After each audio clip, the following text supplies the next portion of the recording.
Welcome to Border Report Live. I'm Sandra Sanchez coming to you from Harlingen, Texas, deep on the South Texas border. I'm filling in for Rudy Mireles.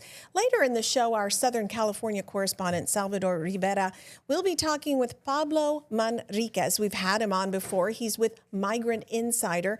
They're going to discuss a number of issues. Pablo is based in Washington, D.C., and does a fantastic job covering immigration issues there, including the detention of young children at a facility here in Dilley, Texas.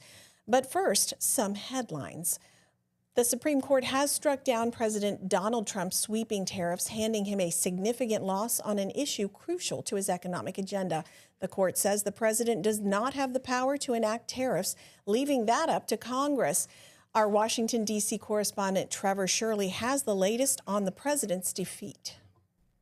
Even if the White House comes up with some kind of workaround to keep those tariffs in place, this will still have far-reaching implications for both businesses and individuals. The court ruling 6-3 earlier today, the president exceeded his authority when imposing sweeping tariffs on countries around the world.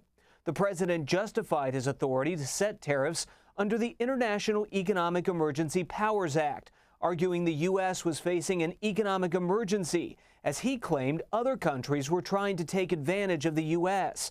The court disagreeing, saying the president was not justified under that law. Chief Justice John Roberts was joined by two fellow conservative justices and the court's three liberals. The ruling does not impact all tariffs, though. The White House used a different set of laws to put tariffs on steel and aluminum. However, the ruling does impact the president's so-called reciprocal tariffs. Those include a 10% baseline tariffs on all countries and a 34% tariff on Chinese goods, for example. The ruling also impacts tariffs placed on Canada and Mexico for failing to address drug trafficking, according to the president. The White House could try to use other laws to keep the tariffs in place. However, the Constitution says Congress has the final authority to regulate tariffs, something the Supreme Court ultimately agreed with today. And we could end up seeing a massive surge of lawsuits following today's ruling from both businesses and individuals who argue they're owed refunds for tariffs they paid, which have now been ruled illegal. Reporting in Washington, I'm Trevor Shirley. President Trump called the Supreme Court's decision, quote, deeply disappointing during a news conference this afternoon. He said he was disappointed with several members of the Supreme Court, referring to the 6 justices who struck down the tariffs. He said they were a disgrace and disloyal to our country. Moving on to a story from here in South Texas, we're learning now that a shooting last year involving a U.S. Immigration and Customs Enforcement agents in South Texas resulted in the death of a man during a traffic stop. The Department of Homeland Security today confirmed to Border Report that U.S. Immigration and Customs Enforcement special agents from the Homeland Security's investigation team were assisting on South Padre Island with their police with a traffic control issue last March when a man driving a car was shot and he later died. Now, Newsweek was the first to report that 23-year-old Ruben Ray Martinez of San Antonio was killed. That's after a supervisory agent with HSI fired into the window of his vehicle. Officers had been assisting local police at the traffic accident. This was on March 15th during a very busy spring break. Reportedly, Martinez accelerated during the instead of stopped, and they circled his vehicle to get him to slow down when this confrontation occurred. I received a statement from DHS spokesperson today that says, quote, a driver of a blue Ford intentionally ran over a Homeland Security investigation special agent, resulting in him being on the hood of the vehicle. Upon witnessing this, another agent fired defensive shots to protect himself, his fellow agents, and the general public. Now, the driver was taken to a local hospital where he was pronounced deceased.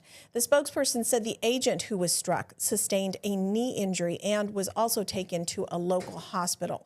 This vehicular shooting occurred before the fatal car death of Renee Good in Minneapolis. And that, as you know, prompted calls to reduce ICE's ability to use force in communities. We asked if the supervisory agent was put on leave, and we're told the incident is under active investigation by the Texas Department of Public Safety Ranger Division. And just yesterday, Border Czar Tom Homan says any federal immigration agents who break the law will be held accountable. He says a failure to do so undermines public trust in President Trump's immigration enforcement operations. Homan said, quote, if someone acts outside of policy, if they cross that line to breaking law, they'll be held accountable. That's one of the first things we did when I got to Minneapolis, and I stand by that today. He said that on an appearance on Cuomo on our sister station, News Nation. He said, quote, I think anybody that knowingly acts outside of policy and do something that they shouldn't be doing need to be held accountable because that puts a stain on everybody. Now, his comments come amid greater scrutiny of the Department of Homeland Security officers in the wake of the deaths of Good and Alex Preddy in Minneapolis. Time now to bring in our Southern California correspondent, Salvador Rivera, who is going to, and our guest, Pablo Manriquez of Migrant Insider, to talk about a number of issues. Welcome, Pablo. Glad to have you back, Sal.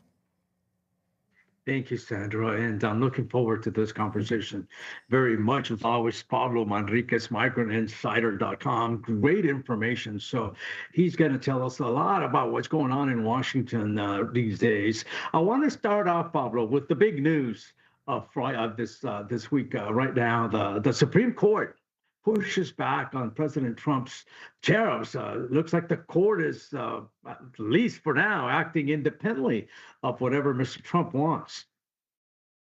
Yeah, and the funny thing is, he is scheduled to speak to the Congress at the State of the Union on Tuesday, where up front in the very first row of that speech will be all of the Supreme Court justices, right? So I think that there's a really interesting scenario here, and I think that there's going to be a really interesting calculus for this White House that loves trolling, that loves sort of like grievance politics, and that loves bullying people, especially like sort of people in power. Like they love a moment where they can be on camera bullying people who are otherwise inaccessible. That's sort of like, you know, core to the MAGA philosophy of taking it to the elites. But the reality of the Supreme Court is if you upset them, they could take all of the decisions for the rest of this presidency, retreat into their shadow docket where they have no accountability and nobody actually has to sign a decision that goes out, and totally undermine anything that the president takes to them. The Supreme Court has gotten a ton of scrutiny during the first year of Trump's presidency for kind of rolling over to him. The immunity that, the degree of immunity that he has, was the Supreme Court decision. The ability of Border Patrol agents and ICE agents to racially profile Latinos was a decision that Brett Kavanaugh himself actually put his name to, thus dubbing the stops of, the racial profiling of Latinos as Kavanaugh stops. So, the Supreme Court's like kind of had his back for the first 15 months of his presidency. But today that came to a grinding halt because the tariffs, first of all, they're dumb and catastrophic.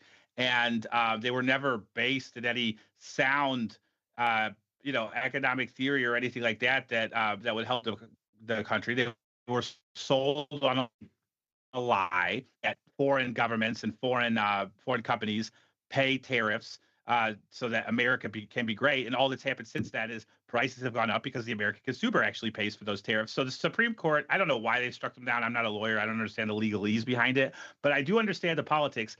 And if Trump decides that he wants to use the dais at the State of the Union to browbeat the Supreme Court justices to their faces over tariffs, it could have a really remarkably adverse impact on his ability to get any more favorable decisions out of the Supreme Court, because they are human and they are petty.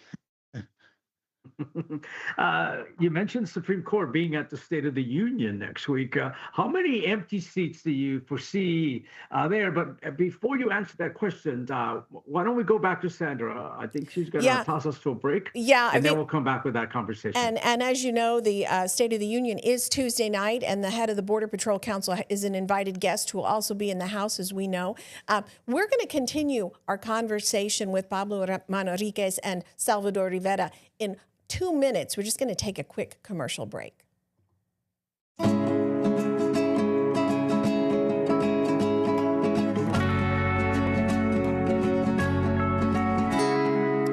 Welcome back to Border Report Live. I'm Sandra Sanchez.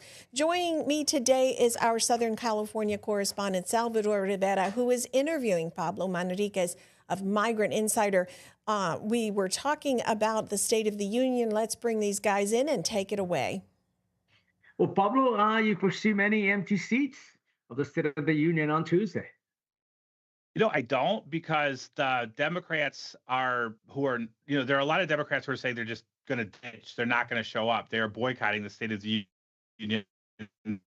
There's a counter programming event going on in the national microphones that they can go stand in front of, not in the room. So, and I think that the calculation is pretty sound. The longer Trump rambles, because Trump's State of the Unions have been some of the longest State of the Unions in recorded history.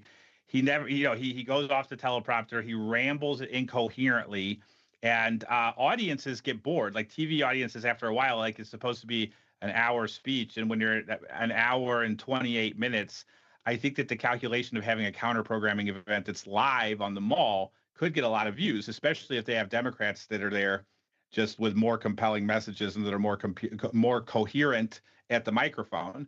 So I don't think that we're going to have empty seats per se. I think that if Democrats wanted to stage a much more divisive and visual protest, then they would show up to the State of the Union and then walk out in pairs. Like every couple minutes, two Democrats walk out. Like, wait until the standing ovation is over and everybody's sitting down, and there's that moment of silence where the president takes a breath and he's about to continue on the next line on the teleprompter. That's when you stand up and walk out, completely distracting him.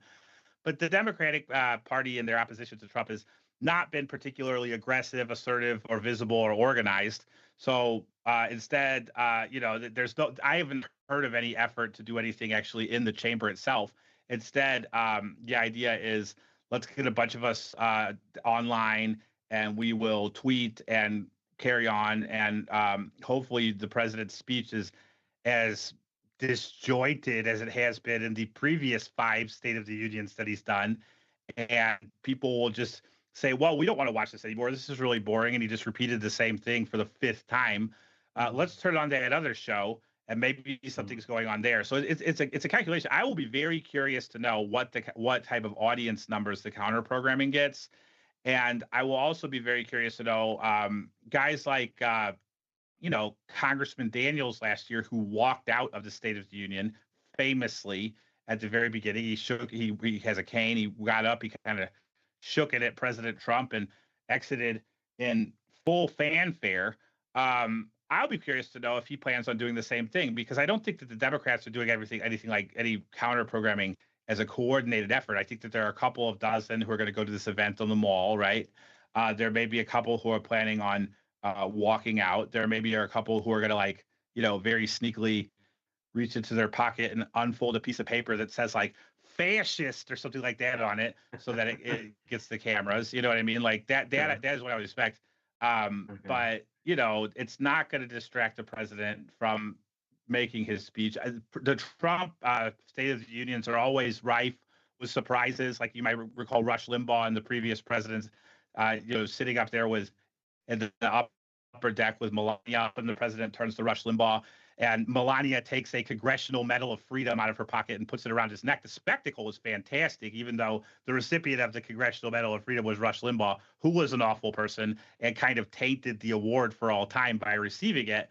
You could expect similar things like that. The last couple of years was more like people who have been victimized by immigrants. These are the people we're going to highlight. So it's unclear who they're going to highlight this year, but expect some more spectacle and fare from the presidents in the programming. But he just has no attention span, and he's supposed to speak for an hour. Pablo, so I was awful. wondering if we could talk a little bit. I know you've had several reporters on the ground here in South Texas at the Dilley Detention Center, tracking the detentions of some very young children, including a 2-month-old who has bronchitis, who reportedly is at the facility being held there, and then as well as the 5-year-old Liam and his entire story. Can you talk a little bit about what's going on with the 2-month-old right now? The 2-month-old is in Mexico. He's been deported to Mexico. He was deported to Mexico on Wednesday, I think. and he was deported in the most careless way. His family, his mother and his brother were dropped at the Mexico border with $190 of commissary money and no cell phone. Luckily, the mother had memorized the cell phone of Univision national correspondent Lidia Terrazas, without whom we wouldn't know about this story. And I cannot be said enough that Lidia Terrazas, best immigration reporter in the country this week, and certainly the most relentless that I've ever seen. She not only tracked this infant from his from being unresponsive and unable to breathe on Monday night. They took him to the hospital in Texas, and then they diagnosed him with bronchitis, and they discharged him while his mother was at the hospital. She was summoned to the immigration court, where she was told that she was going to be deported. And then for about the next 6 hours, they disappeared. Congressman Joaquin Castro, Lidia Terrazas, none of us could find this family, right? Until they surfaced on the other side of the border, where the mother had been wandering around the streets looking for some stranger that would let her use a cell phone to make a phone call to the number that she had memorized, the number of Lidia Terrazas, the heroic national correspondent for Univision, who immediately crossed the border and found the 2-month-old baby at a hotel that the mother had used the last of her money to rent, right? So the overnight, Lydia stayed there, and overnight they put together a GoFundMe link for people to support the family. And within a matter of hours, $80,000 was raised for this family. Wow. And suddenly they went from the most desperate situation imaginable to smiles on their faces. They took young Juan Nicolás to the hospital in Mexico, where he received the care that we on this side of the border refused him. And then they took him to the doctor to get some medication. Last I checked, they're planning on leaving Mexico to live with the father's family in Guatemala and make a new life there. And with the $80,000 that they got from the GoFundMe, it should go a long way toward that end. I understand Congressman Castro is scheduled to meet with representatives in Dilley today and hold a press conference right as we're getting off the air. But Nicolás is no longer in the facility, you're saying? No, Nicolás was deported unceremoniously. And the reason why Congressman Castro told me that he believes that the reason why they deported him so quickly and unceremoniously and just dumped him on the other side of the border is because of the liability of having a sick infant in the facility. So once they realized he was bronchitic, they took him to the hospital. It's unclear if he ever actually made it back to the facility. But that's what this core civic and ICE in their collaboration do. They see a sick 2-month-old infant as a liability to get rid of, as opposed to a human being with a soul and a heart to get back to health, right? It's awful. It is and we as a nation should be ashamed of ourselves that our taxpayer dollars are going to this. And another thing to keep in mind, this is important too. Overnight at the Dilley detention facility, there was no overnight doctor. There are 250 families, and 250 or 750 families. There are hundreds of families in the Dilley detention center who are held together. There's also a male and a female wing, right? And no overnight physician for hundreds of people, including 2-month-old infants. The ICE, Kristi Noem, just got $170 billion from the American taxpayer, including a $45 billion credit up front on last July 4th. An immediate cash influx of $45 billion, and they don't have a doctor. Well, I wanted to go back on that because we're jailing 2 months old. I've been covering immigration for years, and they do have the access to overnight emergency physicians 24/7. Are you absolutely certain there is no physician on site at Dilley overnight? So my source on this is Lidia and her reporting. And Lidia was literally outside the facility and went to the hospital and came back with them. And the reason why they had to go to the hospital, my understanding, was because they had no doctor to take care, or no doctor or nurse. Or maybe a doctor who could care for an infant that young, perhaps, a very small peds, right?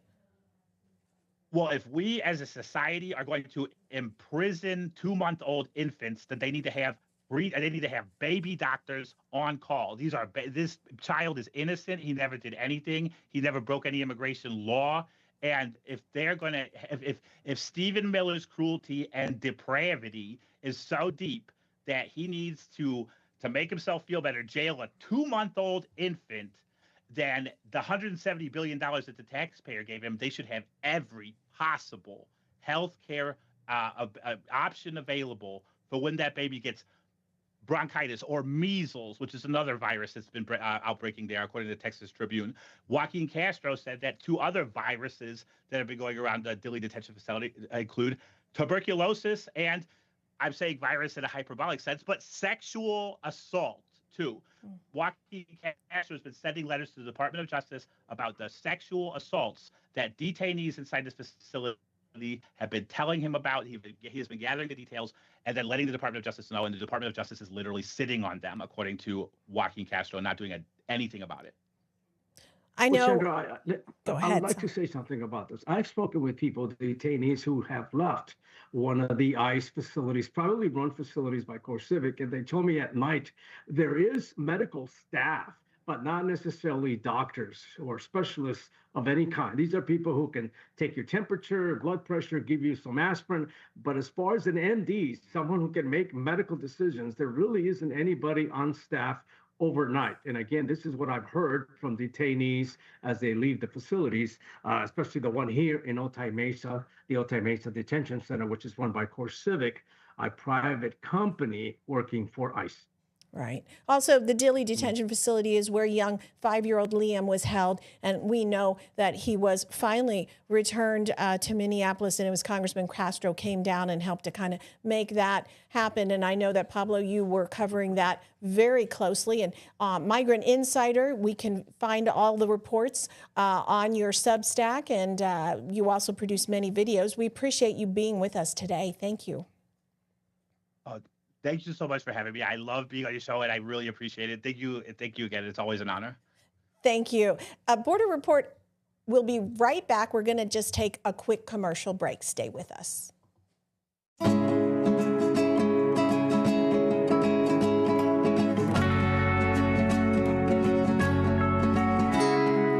Welcome back to Border Report Live. I'm Sandra Sanchez in Harlingen, Texas. A California private investigator has been paying close attention to the abduction case of Nancy Guthrie out west. That's the mother of NBC News anchor and host Savannah Guthrie. He has solved many difficult missing persons cases during his career. And Salvador Rivera, who we just heard, he's been busy. He talked with Bill Garcia about the Guthrie case. Here's what he learned. This is Nancy Guthrie's home near Tucson, Arizona. She went missing on February 1st. More than 400 investigators from all levels of government have been trying to find her ever since. It has become a fairly high-profile case. Bill Garcia, a private investigator now based near Sacramento, has been paying close attention to Guthrie's disappearance. Garcia is well known for solving many missing person cases over the years. He found Danielle Van Dam, a little girl who was abducted from her San Diego home in 2002. Garcia figured out where her body had been dumped. He also located a missing Loomis armored truck driver who had disappeared along with $3 million in cash. Garcia tracked him down in Cabo, where the driver was partying and spending the money. I've been doing this for, 35 years. Garcia says he has a good idea about who took Guthrie from her home. That particular area of Arizona is a high drug and money transporting area. It has just deepened my belief that this is in some way related to a money-making venture by people involved with a cartel. According to Garcia, the person seen at Guthrie's store gives it away. He does things that a professional would not do, the way he approaches the camera, why he would have picked up some shrubbery as it didn't effectively cover up the camera. If Nancy did come to the front door and contacted this person, I suspect there may have been some type of struggle, most likely after the camera was removed. Garcia does not believe Guthrie was taken south of the border due to the amount of surveillance and law enforcement between Tucson and Mexico. If they would have chosen a location somewhere that would have been safer and less likely to have been caught in this act. And that's why I suspect it would most likely be somewhere north of Tucson. To me, that would be a more logical place to look for Nancy. Garcia says he is not asking to be involved in the search for Guthrie, although he would be happy to lend his expertise. Salvador Rivera, Border Report. And that's all the time that we have for today. You can find all our stories on borderreport.com. Thank you for watching.